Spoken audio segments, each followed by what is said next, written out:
Anyway, I'm gonna read another part if you don't mind. Is that cool? Yeah. All right. So I said this book is set in 1987 when indie rock, it was truly alternative, still underground, and it was almost like a secret society, alienating in a way to try to explain it to anybody who only knew rock and roll by what was on MTV. It was Reagan's America, but it didn't feel like Morning Again, for us, and a lot of bands. And I think it took leaving LA to understand the widening gap that, culturally, economically, value-wise, and to go out and chase a dream at 22 in that climate really opened our eyes. And I think history shows us that the more conservative the mainstream, the greater the underground is. And I think we're just trying to hitch a ride, and get a part of that really vibrant underground scene. Cindy reminds me, amidst all these big life moments, I'm sharing with you on this book, there's a lot of humor in this book. And it's true, because we used humor to deflect a lot of the sort of stuff that seemed very overwhelming to us. And, telling the story, I was just trying to stay out of the way, because there was, I was blessed with being with some really charismatic people, very funny people. Our road manager, Ian, who sends his love, Ian Bader.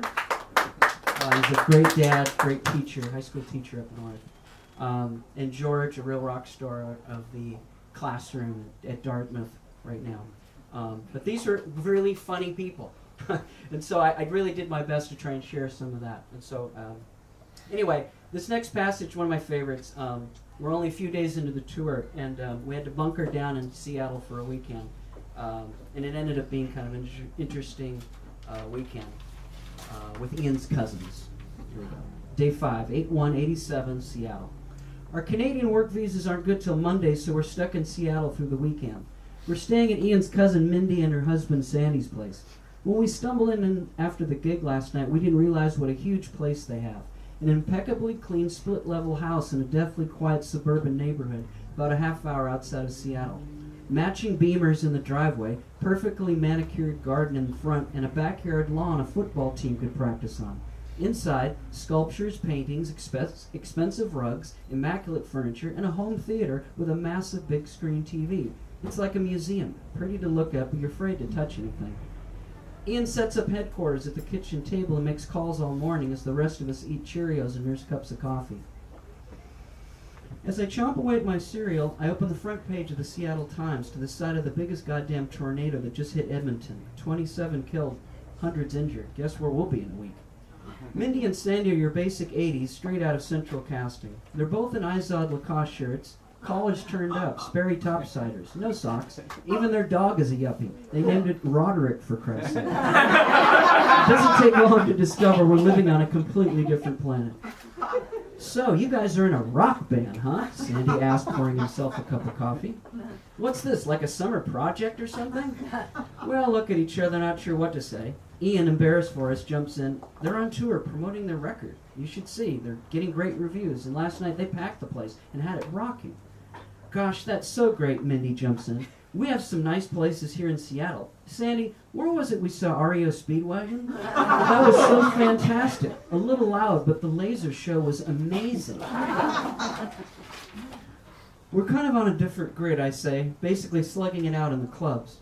Oh, we went to a club once, Mindy says. Remember, Sandy? Your boss's son played that, what do they call it, a jig? We had to leave early, too smoky.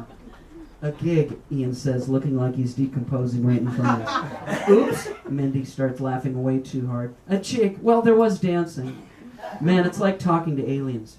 We spent most of the day trying to chase down last night's booker who stiffed us, got the major runaround. When we get back to Mindy's and Sandy's, a big barbecue is starting. A bunch of their yuppie friends are all holding Coronas with lime wedges. The guys all around the barbecue, the wives all at a table. Mindy and Sandy are dressed alike again. We've started calling them Chip and Buffy. Sandy's bragging about his state-of-the-art barbecue to everyone. Everything tastes just a little bit better on this bad boy. We're like a freak show to these people. We sit there trying to behave while they ask us a bunch of stupid questions. How much money are we making? Do we have binding contracts with every venue? Do we have a powerhouse legal team? Are we investing our earnings and diversifying our portfolio? Idiots.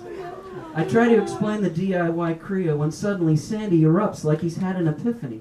I get it. You're salesmen. You have the product, the music, and you guys are the face and the product. And you go in the field and put that shoulder to the wind, and you sell, just like us, guys. He says, looking at the rest of his clones who are just all standing there nodding with dumbass smiles on their faces. It's not quite like that, I say, trying to let it roll off my back as George whispers in my ear. Fuck it. Don't embarrass Ian. Just let these dicks give us their pat on the head. They know deep down they're living a lie and they hate us for it. So, Sandy says, squeezing some lime in his Corona, what happens if you don't make it? To be honest, I say we're more concerned with what happens if we don't try. But what's your backup plan? Sandy asks a little condescendingly. What's yours? George fires back, now getting a little pissed off and not hiding it well. Don't need one, bud, Sandy says, surprised at the question. Look around. See those cars in the driveway? I'll be retired before I'm 50. Well, Chip, George says sarcastically, it's quite a legacy, but we don't live in your world. It's not morning again in America for us. I can see the pained expression on Ian's face, but I'm getting tired of making nice. If that's what floats your boat, I say, but we want to do something more than help rich men get richer. You make it sound like we're slaves, Sandy says pointedly. We're being rewarded for our hard work. Everybody wins. You'll see. No, you'll see, I say. Every day you carry out someone else's marching orders, you're selling yourself on the cheap. Little by little, day by day, you become less and less until you don't even remember what your dreams were. Don't worry about me, bud, Sandy says, reaching into the ice chest for another Corona. I'm doing just fine. Tell me something, I say. Wasn't there that one dream you had? You know, the one that gnaws at you. Didn't you ever stand at the crossroads, knowing the decision you make was going to impact the rest of your life? That's where we're at right now, and I can't think of anything more horrifying than sitting up in the middle of my life, knowing I was meant to do something else, but I folded up my tent and didn't fire my shot. It's going to get ugly if we keep going, so I back off, but man, Sandy and his crew can't be more than a few years older than us. Here we are out here feeling like we're reborn, and they can't wait to retire. Man, it's like a microcosm of everything we're fighting against. It just completely justifies everything we're doing out here. We've got to keep going. It's like a moral imperative now. The consequences are dire to do anything but.